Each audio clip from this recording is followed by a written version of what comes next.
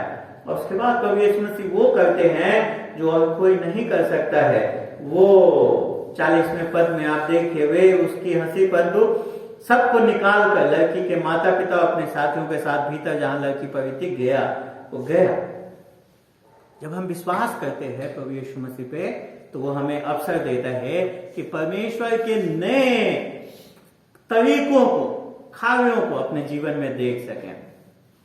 जब हम विश्वास की कमी रखते हैं हम उन अवसरों को खो देते हैं, उन बातों को देखने से खो देते हैं जो परमेश्वर हमारे जीवन में करना चाहता है।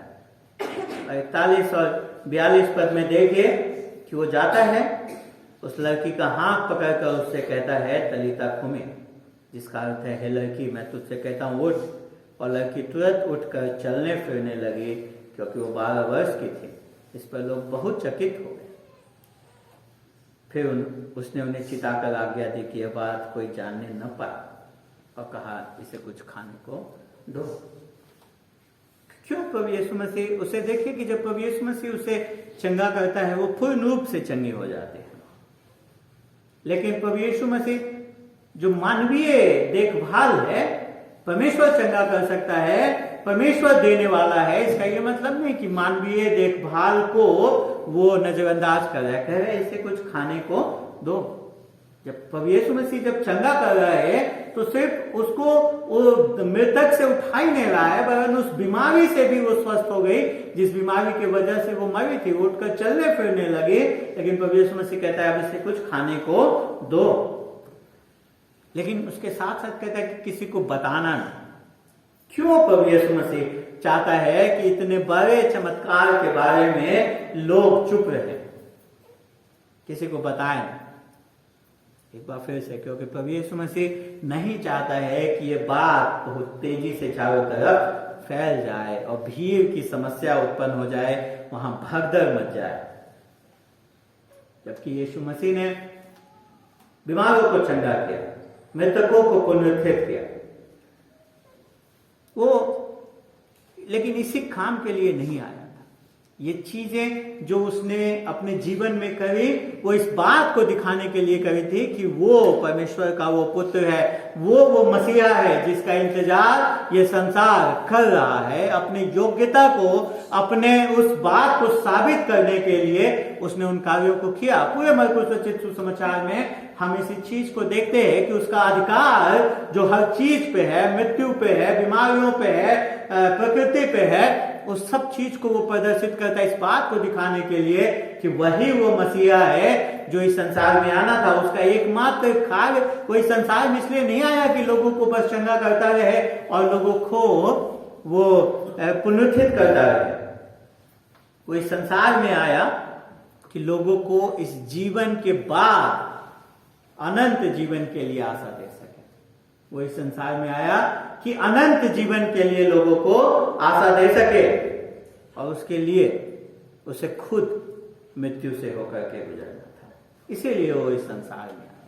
वो तभी लोगों को इस जीवन के बाद के जीवन की, अनंत जीवन की आशा दे सकता है जब वो स्वयं उस मृत्यु से होकर के गुजरे, ताकि बहुतों के, कहता है वो मरकुस रचित सुसमाचार में आगे, कि मैं इस मनुष्य का पुत्र इसलिए नहीं आया कि लोगों की सेवा टहल करे, वो लोग उसकी सेवा टहल करे, वो इसलिए आया कि वो आप लोगों की सेवा करे और बहुतों के छुड़ौती का कारण ठहरे। बहुतों के छुड़ौती का कारण ठहरे। वो इस संसार में आया ताकि वो हमारे और आपके पापों का दाम चुका सके अपने मृत्यु के द्वारा, और उस मृत्यु पे अपने पुनरुत्थान के द्वारा विजय पा सके। मृत्यु जो मनुष्य का सबसे बड़ा शत्रु है, उस पे विजय पा सके। याद रखिए कि याईर की बेटी आज जीवन को फिर से पाई, लेकिन एक दिन फिर वो मरेगी। वो हमेशा जीवित नहीं रहेगी, वो एक दिन फिर मरेगी। तो उसकी जो सबसे बड़ी आवश्यकता है वो अभी भी बनी हुई है।